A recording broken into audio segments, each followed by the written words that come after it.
Welcome to Same Spit, Different Face TV. Well, my opinions is facts, and if you don't like my opinions, you can start your own podcast.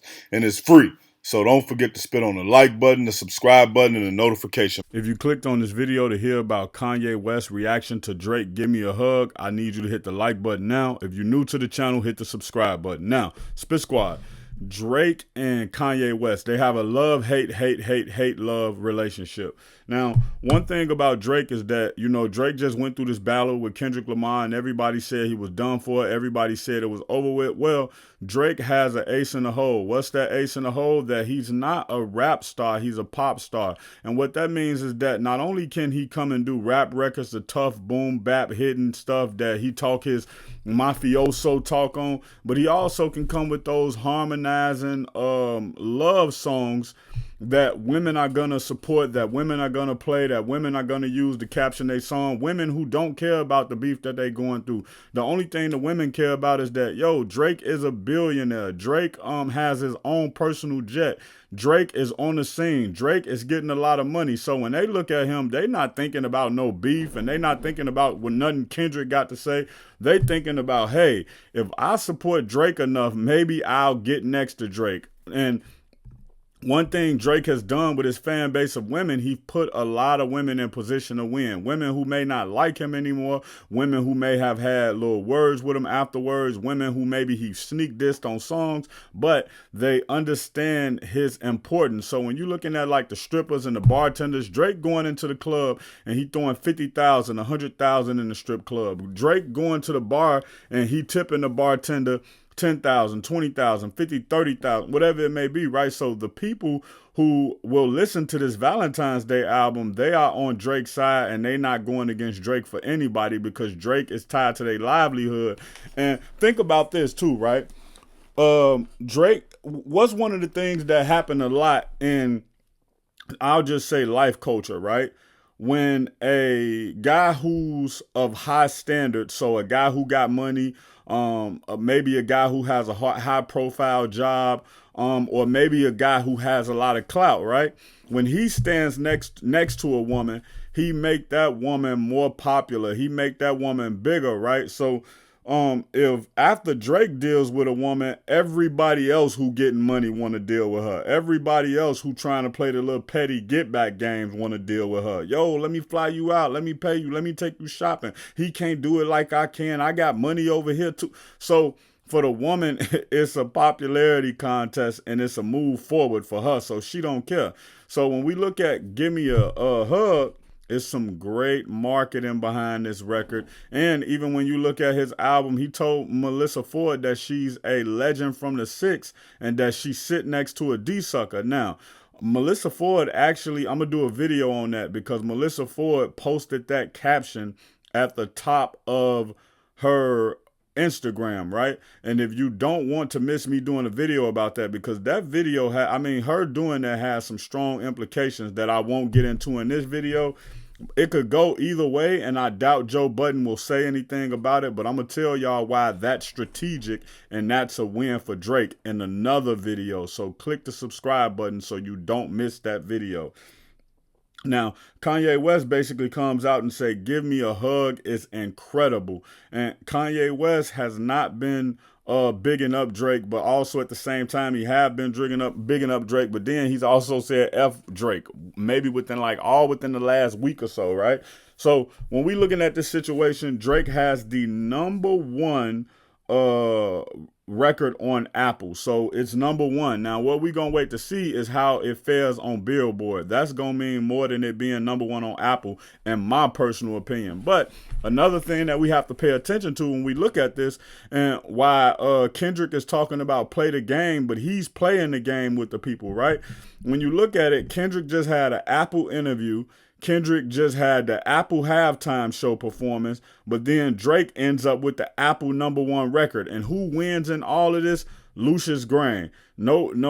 Drake lost, Kendrick lost, but Lucius win with everything that's happening. So I think Kendrick need to wake up while he's saying, oh, we playing the game and XYZ, and I'm trying, like, all of that is cool. But at the end of the day, they gave you the Super Bowl, they gave you an Apple interview, but then maybe they settled their deal with Drake and they gave Drake the #1 record on Apple. That's significant. Pay attention to that.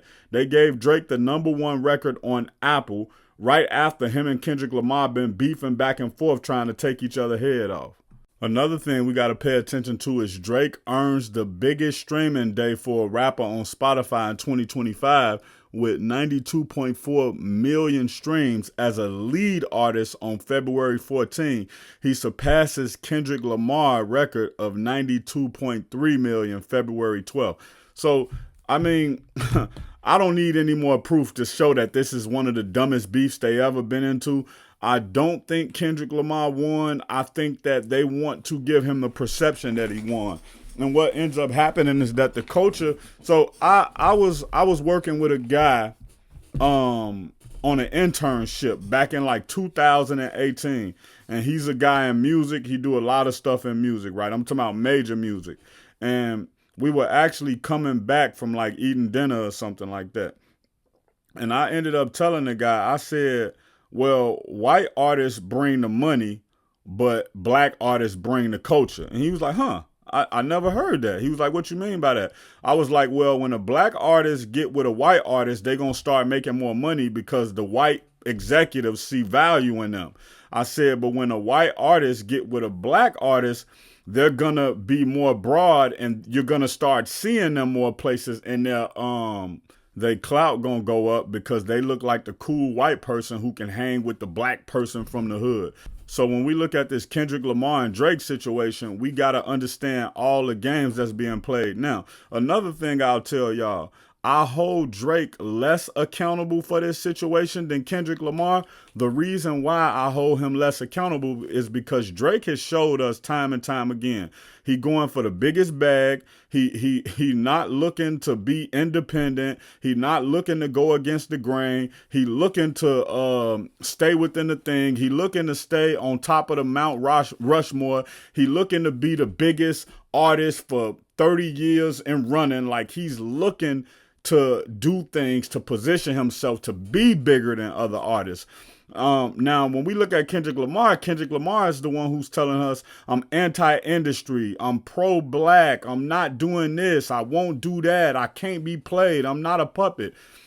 He gets on the Super Bowl stage and he has a PlayStation controller there, but some of his biggest and blackest songs where he had a chance to be one of the rappers who not only talk about it but walk about it, he didn't. He did songs from his new project when his new project already rolling. He had a possibility to do some songs that would have ruffled some feathers in white America, corporate America, but also would have softened some hearts in corporate America and also would have moved the needle in corporate America. They would have been able to sit back and say, yo, this Kendrick guy, we love him. He's speaking on these things, and these things, we never knew they was that bad. Yo, let me go do some Google. Let me go do a little bit of research. Wow, I never knew that would happen.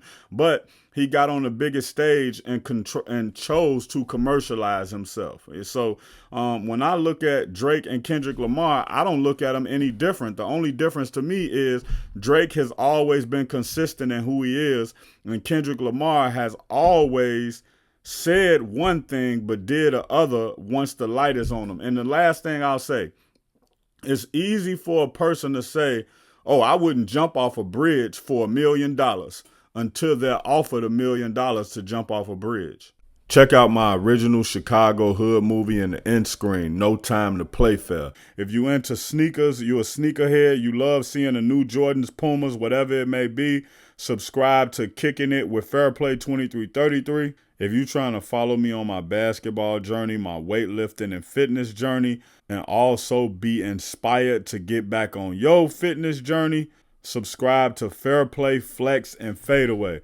Also, any of these pages I just named, you can also find them on TikTok or Instagram.